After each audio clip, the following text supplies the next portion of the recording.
What's up, everybody? MJ here, and I've always been a huge fan of What's on My Phone videos. I remember Marquez Brownlee's, I remember Easy Tech or Zachary Anderson's, like so many awesome What's on My Phone videos, and I wanted to maybe not try and bring it back, but just try and do my own What's on My Phone video. I tried to do it many years ago, and it really wasn't the best. So now that I kind of have a good idea of how to record it and how to get this video out there, I thought, hey, let's go ahead and try and do a What's on My Phone video in 2024. So as of right now, I'm rocking the iPhone 15 Pro Max in natural titanium, which is probably one of my favorite color options for a phone in I don't know how long. I did like the white version of the Nexus 5X with the I guess the steel-like or metal-like ring that was in the back for the fingerprint sensor, but overall this is one of my favorite looking phones in a long time. Now my screen's kind of boring, as you can see. I don't really have too many crazy widgets, even though I was using Widget for a minute now. I also was using the MD Blank app. I can actually go ahead and search that up for y'all if y'all want to create some space on your home screen. I think there's other versions of this type of app to kind of utilize that space on your phone if you want, but this is the one I was using, and I kind of just went back to a stock experience when it came to the iPhone. So obviously I got my weather, I got my calendar, got my photos, got my camera app. Also, if you're interested in a video on how I do my camera settings, let me know. I can always record that for you guys. Gmail, of course, for my many Gmail accounts, Drive, my banking apps of choice, if you will. So that's what I have right there. Cash App and Venmo. I've moved away from PayPal. I know PayPal is really good for international, but for the past, couple of years, I haven't really had to deal with anybody internationally when it came to charges and or payments. So I just kind of left that behind. Now this is where I think the funner stuff is. I don't know if funner is a word, but we got the Govee Home app. I utilize tons of lights for this. I even have the air purifier that they offer. So yeah, I mean, you can see the OLED lights back there. I call them OLED because that's the LG OLED B2. If you're interested in a video on that as well, let me know. I've never done a TV video, but maybe that might be something I could do for you guys. Got the light bars, got the floor lamp that's in my bedroom, night light that's in my bedroom.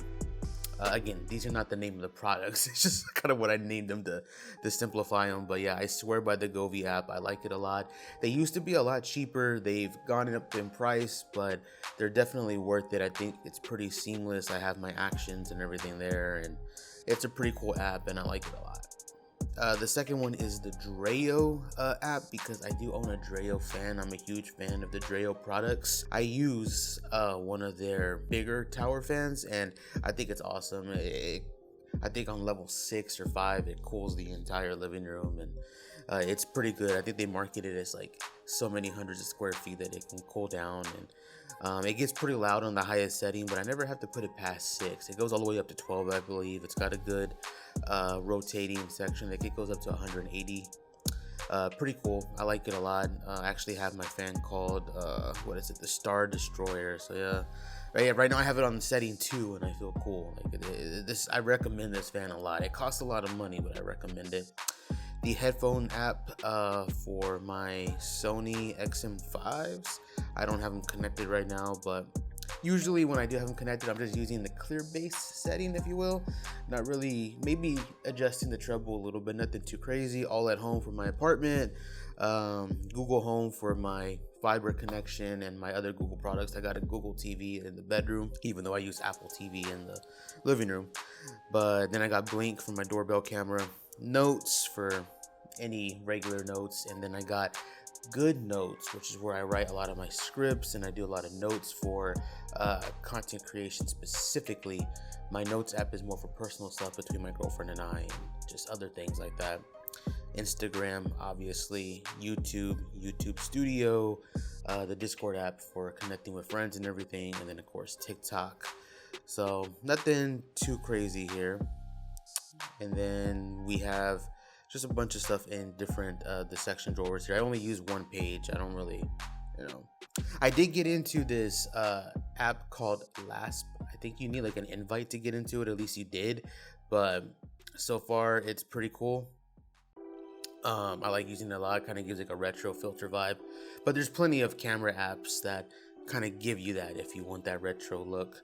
Um, but right now, actually, I was thinking of this. What are y'all's choices for music apps? I know some people who use Tidal. I know some people who use Spotify. I know some people who use Apple Music. I'm kind of in the middle to where every now and then I kind of switch back and forth between different apps. Sometimes I get like free trials for like Apple Music, something that makes me kind of go back into it. But I was just wondering, what do y'all use, man? I do like Apple's, I guess, live feature, if you will. It's kind of like the animated video style that Spotify has, but I think theirs looks a little bit cooler, a little bit more seamless. Yeah, you kind of get that. Like that's kind of cool to me, But let me know what y'all's choices of music are. But then I have this right here. I actually have not set up anything today because it's the weekend, but I do like using this over Apple Reminders. This is the Task app that I see a lot of other creators use, and I went ahead and just downloaded it. Yeah, it works pretty well. We got Dropbox there. I recently signed up for Costco. Got a couple of things there. Yeah, that's the app right there, Tick Tick. So yeah, captions is for actually doing adding like AI using auto captions to capture your voice. That way you don't have to input your own subtitles and do the text for every single word. So that's pretty cool. Have that there. I'm still trying to get into Dropbox. I'm still using Drive right now. Yeah, this wallpaper is from Basic Apple Guy, so go check him out on Twitter. I believe he has a website as well. I also have the JJK wallpaper of Sakuna. Have that as my lock screen. Yeah, just keeping it simple with that. And then not too much stuff like social, Snapchat, Threads, which I try to use every now and then, but I don't get on it as much as I used to. Utilities, nothing crazy here, just maybe Google Fiber kind of stands out. That's about it. The Apple Watch that I currently have is the Apple Watch SE, but I'm looking to upgrade pretty soon. I've had this for a while now, I think like 3 or 4 years. So I want to go ahead and get that updated pretty soon. Entertainment, I do use Overcast for my podcast. I don't use Apple Podcast. I got the Regal app, Regal Unlimited. I actually do like that a lot. Soundcore for my Soundcore speaker, which is phenomenal. I love that. The bass on that is insane, especially when you EQ it right. Backdrops, but I think most people have heard this. I like the wallpapers on here. So I have the Pro version, I believe. So I have my collection here that I've, liked and saved over the course like the last year or two that I've had it. So yeah, I mean, nothing too crazy, but let me know what you guys are rocking. And yeah, right here, Overcast, Shonen Jump. I do read a lot of manga, so I stay on that right there. Or also Dragon Ball Z. Rest in peace to Akira Toriyama. For anyone who is a manga and anime fan, I'm sure you've heard of that name. He passed recently, and yeah, man, nothing too crazy. Delta, American, Southwest. I fly with multiple people. Lyft, Uber. But yeah, this is what's on my phone. I know it's kind of boring, but I thought it'd be fun just to talk about it. Maybe some other creators can get on this train too and make some videos on it. I like seeing what people have on their phone, what apps they're rocking, what stuff is unique to them, and how they just have their phone set up, even if it's something as simple as the stock layout for an iPhone. Let me know down below in the comment section what phone you're rocking, and if you have multiple, then what phones are you rocking. But anyways, like this video and share with your friends. I will talk to you guys next time.